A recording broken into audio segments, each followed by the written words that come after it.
Monsieur le Premier ministre, à l'âge de 35 ans, l'écart d'espérance de vie entre un cadre et un ouvrier est de 6 ans pour les hommes, de 3 ans pour les femmes. Cette inégalité sociale majeure se traduit très concrètement. Les salariés exposés à des conditions de travail pénibles bénéficient de leur retraite moins longtemps que les autres et dans un état de santé plus dégradé. Le compte personnel de prévention de la pénibilité, C3P, est une grande avancée sociale en faveur des ouvriers. Le C3P concilie prévention et réparation.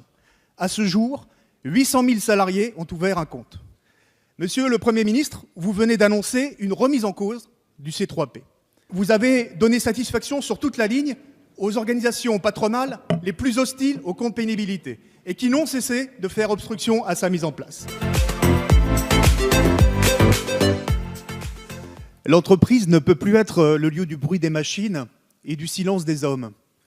Ces mots, ce sont ceux de Jean Auroux, ministre du Travail, au moment de la création en 1982 des institutions représentatives du personnel et du CHSCT en particulier.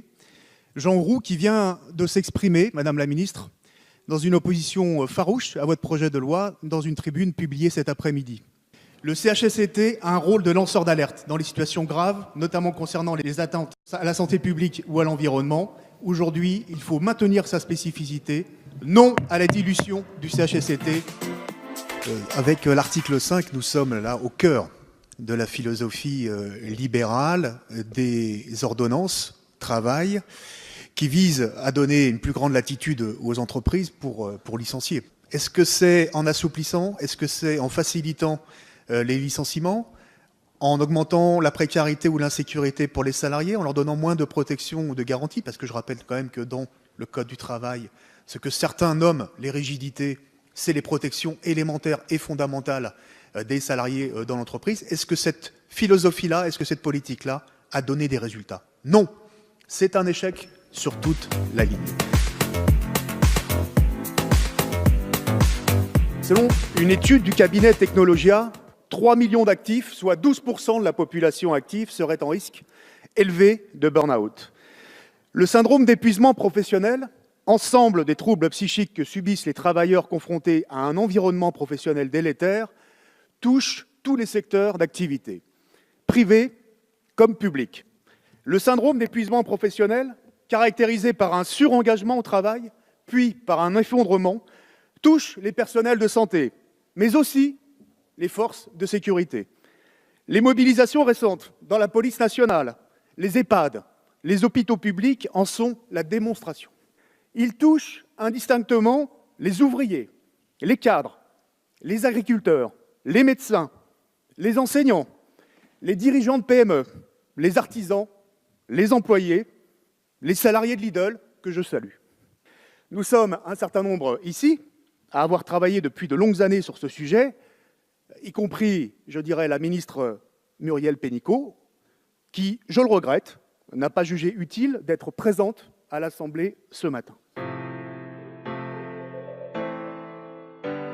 Je pense qu'il y a dans ce projet de loi Pacte, de façon générale, et de façon plus particulière sur l'aéroport de Paris, un fétichisme des privatisations.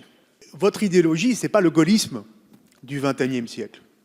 C'est tout simplement une idéologie libérale, dogmatique, qui fait commettre, non pas des choix, mais des erreurs stratégiques. S'agissant de la privatisation d'aéroports de Paris, nous considérons que c'est un service public national.